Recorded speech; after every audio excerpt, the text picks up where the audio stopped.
Hello, everyone, and welcome to the National Book Festival. My name is Sasha Dowdy from the Library of Congress, and I'm here today with Jerry Kraft, whose featured book at the festival is New Kid, as well as the upcoming Class Act. If you'd like to see Jerry's presentation at the festival, log in to nationalbookfestival.com, and you'll find his presentation on the children's stage. So, welcome, Jerry. It's great to have you here today. It is great to be here. Thank you. This is so wonderful to have you here to talk about your fascinating books. While we wait for the questions to come in from the public who's here with us, I just wanted you to talk about what it's been like to, just be groundbreaking uh, author of a book that not only won the Caldecott Award, but I'm sorry, the Coretta Scott King Award, but also the first ever Newbery for a graphic novel. Yeah, that has been absolutely amazing. I wasn't a reader as a kid. I only read comics, basically. Everything else seemed like a chore. And my teachers used to take those comics from me because they weren't real reading. So for that kid to grow up and win, one of the biggest awards in children's literature, and prove that comics are real reading, it's kind of like, bringing it's just pretty amazing. And sometimes I still can't get over it, but I'm enjoying it a lot. That's wonderful. We already have some questions rolling in. I'm sure everyone's excited. From Katie, do you have any other graphic novel suggestions that you think need to be on school shelves alongside New Kid and Class Act? Wow. So I'm a big graphic novel person. I mean, Raina Telgemeier, I always start with her. I think that Guts is actually my favorite of her books, and that's her newest one. Um, Jared Koshesky's Hey Kiddo, American Born Chinese was groundbreaking for me because it showed me, it gave me more courage to know that I could talk about race and class in the graphic novel. So that really inspired me. Um, Boy, Roller Girl, El Defo, All American Girl by Robin Ha. I could literally spend every day reading another one. Real Friends, Shannon Hale. And it's just so amazing that comics and graphic novels are finally considered real reading. So I really appreciate all the people that kind of paved the way for me and kind of got people knowing that maybe we can think of this in terms of a Caldecott or a Coretta Scott King, in terms of just as good as a prose book or real reading as a prose book. So always an Amulet. I can't forget Kazu. Great. Thank you for those great recommendations to share a shelf with. So a lot of folks want to know, like J.G. Williams, what serves as your inspiration for writing? So with me, because I wasn't a reader, and I try to figure out why exactly that is. And I think that a lot of it, specifically as an African American boy born in Harlem, grew up in Washington Heights, I didn't really see characters that spoke to me. There were a lot of books, and I always say this, but there were a lot of books I saw that were about slavery or civil rights or gangs and police brutality. And although those are important books, I think that any book that a kid wants to read is an important book. Any book that when you wake them up, you see that the bed, is by the pillow, that they had gone to sleep reading it, or on the floor, by the bed, and they're reading it at the breakfast table in the school bus. And, it wasn't until I had two sons of my own where I realized the power of books. I remember my kids going, Dad, we have to go to the store on August 5th. And I'm like, okay, like GameStop? You talking like a new Pac-Man or Sonic? And they're like, no, the new Wimpy Kid is coming out. And I was like, wait a minute, you know when a book is coming out? Like, whose kids are you? And that was when I really started to see it. And at the National Book Festival, I went in 2014 when I had illustrated a book called The Zero Degree Zombie Zone for Scholastic. I saw Raina Telgemeier and Gene Yang and Jeff Smith and these people with these long lines of kids just standing there, just they couldn't wait. They couldn't be more excited. And I have never seen the power of books like that. So I always said that one of my goals was to come back here and be a participant of a book that I wrote and illustrated, and to be able to talk to people. And you know, that was really one of the most life-changing events I had ever been to. So thank you for having me back. Well, it's amazing. It's a pleasure to have you back. So you are such a huge advocate for graphic novels as a legitimate medium for reading. David would like to know, what do you say to those critics that say graphic novels are not real reading? Well, again, if you give a kid a book, say a classic book, and they don't want to read it, and it's a chore, and books like in them, some of the classics were hard reading for me, and you give that same book a graphic novel, and they read it 3 times. Like I've had teachers come to me and say that a kid who has never finished a book the entire year has read New Kid twice or 3 times, and come to them and said, Miss So and so, you have to read this tonight so that we could talk about it in the morning. Like that's irreplaceable. So people who kind of look down on it are really missing a vital part to, because the end game is to get kids reading, you know and if they decide to branch off, which I did from Marvel Comics, but my vocabulary from Marvel Comics was you know uncanny, astonishing, Armageddon, macabre. I mean, these were all Marvel comic words, and it helped me out. So by the time I did venture off into reading Great Expectations by Charles Dickens, it wasn't a chore anymore, but I had really been primed for that. So that's what I would tell them. And That's tell them the graphic amazing. novel won a Newbery. So there. You are a true expert now. They can't argue against you That's now. right. So you've touched on this a couple times that you had some trouble reading real books or quote unquote real books or classics when you were a kid. And Mhm. Nicole wants to know, which superheroes did you doodle on your homework? Oh, Spider-Man, Silver Surfer were the big ones. Iron Man, and then I would make up my own. So some of my earliest, when I do school presentations, I show a comic book that I did in the 6th grade that had some Marvel guys in it. There's an Iron Man, Beast from X-Men, Ghost Rider, but I also had my own character, and I wrote that story. And I was able to, make up a story about an archaeologist who uncovered this magic sword. So I had to know what an archaeologist was. I had to look up in the dictionary how to spell archaeologist. I had to know about artifacts. So I did a lot of research. And I do remember I think it was 9th grade in my biology class, my biology teacher, Barbara Silber, I convinced her to let me do a comic book as my term paper in biology, and that was also a life-changing event. I remind her every time I see her at a reunion, that was something that really, because it was about plants, and I did it as kind of like superheroes. And to this day, I remember the xylem and the phloem system and photosynthesis and all that kind of stuff. But that was because of the research that I put into making a comic. Whereas if it was just a term paper, I I mean, I don't remember any other term paper I ever did. I'm sure I did Wow. though. Yeah. But yeah, it was very important for that to happen. She sounds brilliant. She really trusted you and it paid Absolutely. off. That's Absolutely. amazing. So, Ellen would like to know, are there any novels you love that you would want to adapt into a graphic novel? If you have a lot, maybe just a couple Oh, you could wow. mention.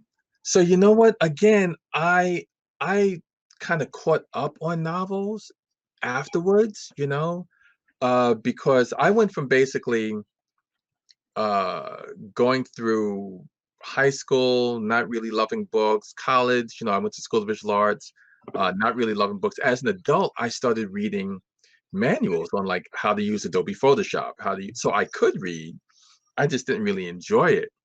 So when I had kids, that was the first time that I really became conscious of these two little medals. I remember reading Bud Nut Buddy to my sons, and they loved it. I remember reading Holes, and those are the ones that I was like, I didn't know what those little shiny things were, but I knew that they were good books. So we started looking for more of those. So Great Expectations was the one that I read in high school, the first big boy book that I finished and loved. But for my second life, for my newfound life as a reader, it would have to be Holes and Bud Not Buddy, I think. So interesting. I think we would all read your adaptations of Well, those thank you. titles. Yeah, absolutely. So here's a question from Amelia about the impact of your book. The independent school where I teach will be discussing New Kid as a faculty book club book. What school policies should we as faculty address in terms of equity for POC students and families? Okay, so the big thing is, oh man, I could do the whole session just on this. So you can call me directly. The big thing is depending on the kid. First of all, not all POCs, kids of color are the same.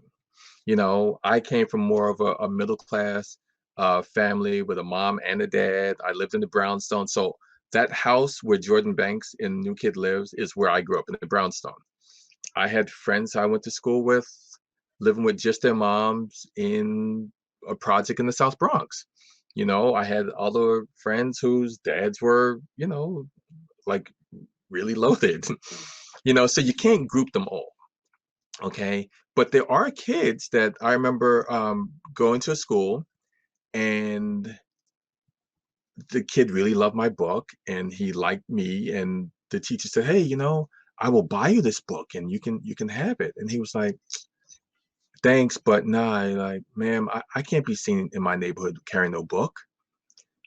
So that kid can't just be written off as being defiant or stupid or illiterate or something like that. There's a lot of pressure sometimes not to succeed. So I think you as teachers and faculty may have to say, hey, you know what? Let's have a comfortable place where this kid can stay after school and do his homework so that he doesn't have to, carry a book bag back to school. I mean, back home where he might be ostracized. Um, not assuming that you always know what's best. Sometimes talk to the kid. What do you need? How is it? Because one of the things that most people in society don't realize, like, I go places and I am often the only African American male in the room, you know. And that doesn't happen the opposite, when you talk about being a white person being in a room with 4,000 African Americans. That would be very uncomfortable. So there really is a lot of code switching and going back and forth that sometimes before a kid even gets to school, they are exhausted with the code switching and all that stuff that has to go. So the more you talk and get actual conversations, the better for everyone. Great. Thank you so much for that. That's some usable advice. Love it. Good. So Leah has a question related to your answer. What do you feel is the importance of proper representation of Black people for children?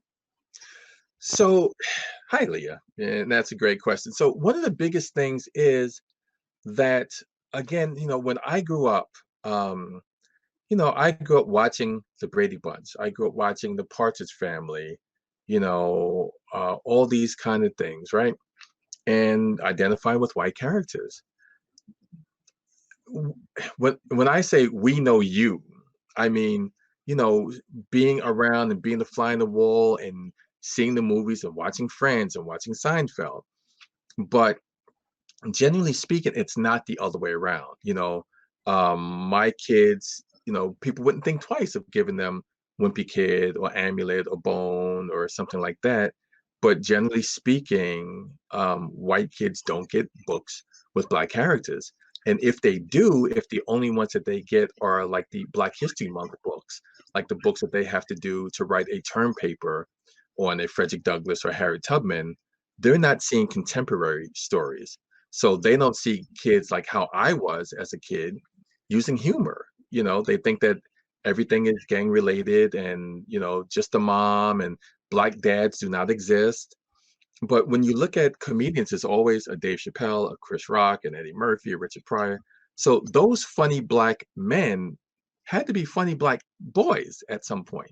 And you don't see a lot of humor associated with African American kids in books. So that's why I think that as happy as I am that people think that New Kid is groundbreaking, I'm also sad because it really shouldn't be. In the year 2020, having a black boy with his mom, his dad, his grandfather going to private school really shouldn't be groundbreaking, but it is. So it's kind of a bittersweet thing, but I accept it and thank you.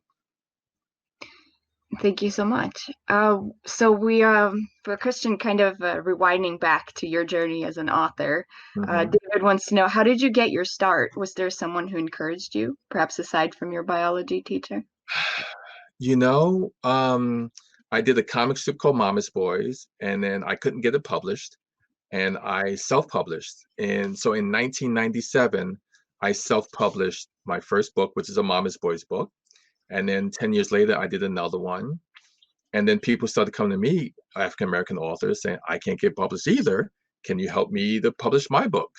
And I said, okay. So I literally started a company, Mama's Boys Inc., where I helped to publish other people's books. So over about a 20-year span, I did maybe 3 dozen books, Baby Boy, What Will You Be, and a lot of picture books and, What's Below Your Tummy Tum, all from authors who couldn't be published. Um, and it wasn't until 2014 that I got to illustrate this guy, Andre Pinkney, from Scholastic asked me if I wanted to do the Zero Degree Zombie Zone for Scholastic.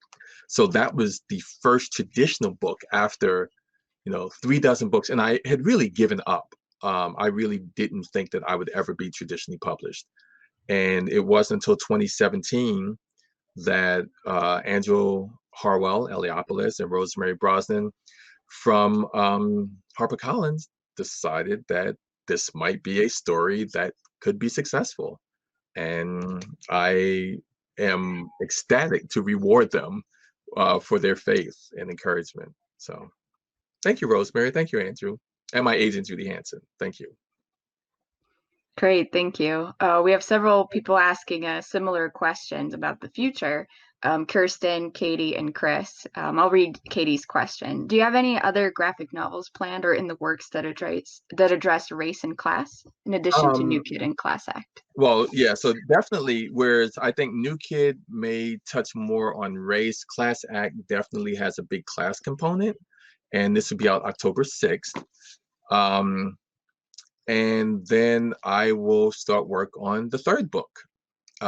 So there will be a third one. I'm not giving any secrets yet because it's still formulating. But give me a couple years for that, and then that will end the New Kid trilogy. And then I will decide where everything goes from there. But that is definitely my priorities. Great, thank you. Here's a question from Karen. I'm a third and fourth grade teacher. One of my students, Michael, picked up your book and read it in 2 days. He loved it and can't wait for Class Act to come out. He's camping this weekend, but do you have any advice for young writers? So with either young writer and young artists, is so many kids are so hard on themselves. So like when I did school visits back in the day where you could actually go into a school, I would give them pencils with no erasers because I found that a lot of young artists would do one line and immediately start erasing. And if you had those old pencils with the big, hard, ugly plastic erasers and they would rip the paper and there'd be tears coming, it's like, relax, take a breath. It's not the end of the world. Try it out. So, fill your sketchbook. There's sketchbooks, they do a couple pages and throw it away. Let's get another one. They don't finish anything. Um, so just the encouragement, they can write about their lives. It's kind of interesting with the 40 books that I've done that the one that is the most successful is one based on my life and also like my son's lives. So it's the most realistic book that I've done as far as, personal. So not everything has to be an anime story or manga story. You can write about what it's like to be, you know, just an average kid doing average stuff, but just find the difference, the nuance that makes them different. So just the encouragement and keep them away from kids that go, "Oh, Jordan is stupid." That's a big thing, and that's probably a really good start. That's wonderful.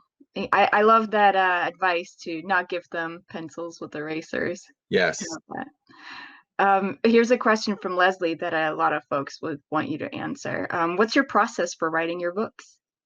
So I start out with a story arc and I kind of follow through. So like with New Kid, I knew that I wanted to start in September, first day of school, and go all the way to the end of school. And then from there, I broke it up into months and figured out, sports, what would happen September, October, November, December, all the way through. And then different things. I watched my sons go through school to see like, okay, here are term papers due, here are reports that are due, here's this.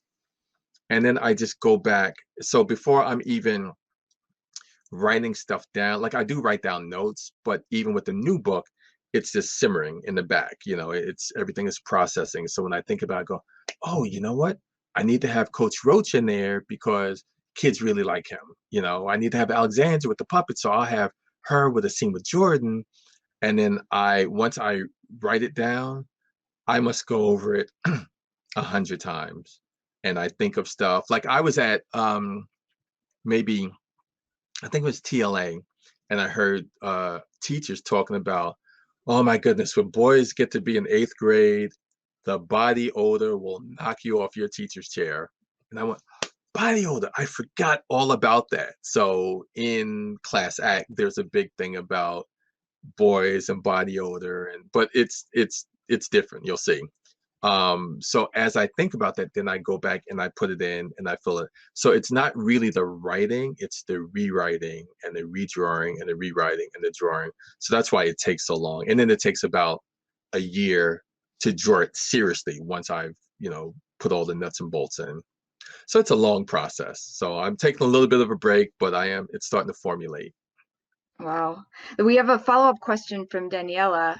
How did you get your inspiration? You kind of answered that. And also, how long did it take writing the book and editing? So I pitched the concept in 2014 and I started to do not every day, but chapters here and there, and then started getting some feedback from different people. And then I'd say I really started writing it in 2016. And then when I sold it to HarperCollins in 2017, I worked on it literally every day from 9 a.m. till sometimes 2 or 3 a.m. from January 2017 until February 2018. So it took 13 months of working like 16, 17-hour days. And then the book launched a year later, which was February 2019. And then the year after that, in January, I got the awards. And when Harper saw that this is a book that people wanted to see, the one good thing about quarantine is I had absolutely nowhere to go. All my trips got canceled. And so I did the same thing. I worked from 9 in the morning till sometimes 4, 5, 6 in the morning. And I finished that and they rushed it off to the printer, and it is ready. They have an actual hard copy, which, the ink is still wet. It's so new. So I'm excited for everyone to see it. Wow, that's great. Thank you so much. It's a huge labor of love, isn't it? We Absolutely. can feel it. Here's a question from Celeste. For years, I've had a boys' book club for third grade African American boys and included graphic novels. Why aren't there more graphic novels for that grade level with African American characters? So, okay, so this is a big thing that I just feel like people think that African American boys have to have characters that suffer. And just like I would love to see New Kid, Jordan Banks and Drew on lunch boxes, and I have a shirt, but I made my own shirt. Say that. Um, but there's just something about boys of color where they just don't show them eating cookies and making pizza with their dads and going to parks and stuff. And I'm hoping more than anything that having both the commercial success and the critical acclaim that I got, and this is, while I'm doing it, I'll actually show this. So this is the actual Newbery Medal, so that this actually means something, so that the gatekeepers that in the past may have said, oh, you know what, that's not realistic for his dad to be a doctor. Let's have him, you know, separated from the mom and he's down on his luck, that kind of thing. So I'm hoping that one, there are more Black editors that come in who actually understand this and say, you know what, we can do this. Um, and once that happens, just open it up a little bit. And then books are books that, they're not the Black books, not in the Black section, or they only blow the dust off them in February. Because one of the things I always say is that, a lot of times the stereotype that Black kids don't read, but if the only books that white kids got were on Thomas Jefferson and Alexander Hamilton, and not the one who raps, but Alexander Hamilton and Teddy Roosevelt, like, are they really going to go to bed? No offense to Teddy Roosevelt, but are they going to go to bed reading that and waking up and I want a Teddy Roosevelt hat or T-shirt, or I want to dress up as, FDR for Halloween? That doesn't happen. And I just really implore everyone to give us more of a chance to do regular stories. Okay. Thank you. Thank you for that answer. Uh, a lot of work to be done. There's a lot of work to be done. David wants to know, how can teachers and librarians help open up the world of children's publishing to more authors and illustrators who are people of color? So again, when you look at books like Octopus Stew by Eric Velasquez, that is a boy with his family, that is using his imagination. Wonderful book. King of Kindergarten, just a lot of the books, Renee Watson and Elizabeth Acevedo, Kwame Alexander, where kids are just kids, that have families and that do stuff. And it just is such um, a different kind of story that, again, when you give it to a white child, also, they don't think that, every Black kid that they meet is suffering. There are Black kids that live in gated communities, Um, so it just puts a different mindset on them, and even at schools, when sometimes the only time that they'll see Black people are when the school will take them for community service day, and take them to a homeless shelter or stuff like that. And so they'll feel like anytime that they see someone like me, they have to go and stick a sandwich in his hand, you know? And it's like, listen, have us have Jason Reynolds and Kwame and Elizabeth Acevedo, Renee Watson, and go to places where, you see us in action, where it's not just always the community service that we need help, So, but you're gonna wear me out with all these questions. We're gonna Like, send you. I don't mind a number, but I'm like, oh, like, hype and stuff. But okay. No, that's great. We'd love to see your passion. But here's a fun one for you from Okay. Karen. It's actually a question from one of her students, Samir. If Okay. you were not an author, what job would you have? So author and I guess illustrator, I can't be either of those.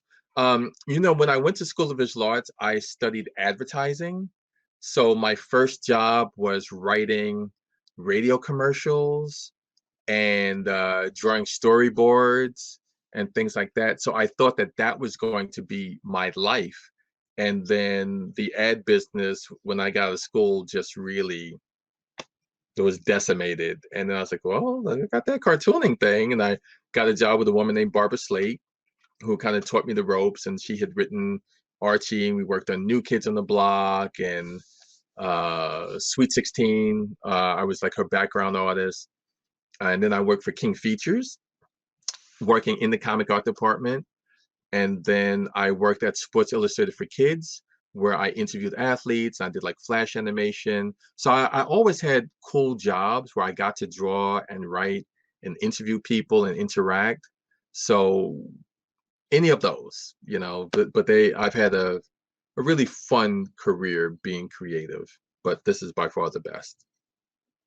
And we are so glad that you are here with us and that you wrote these fabulous books, and you clearly have very passionate readers. So thank you for your hard work. Unfortunately, we have come to the end of the Q&A session. The time really flew by today. Thank you so much, Jerry, for sharing your time with us so generously. This has been wonderful. Everyone, this has been Jerry Kraft, whose latest book is New Kid, with an upcoming title of Class Act. You can find his presentation on the children's stage of the National Book Festival. You can go to loc.gov/bookfest to access. And thank you so much to our audience out here for your thoughtful questions. I hope all of you take the time to explore our many programs and enjoy the remainder of the National Book Festival.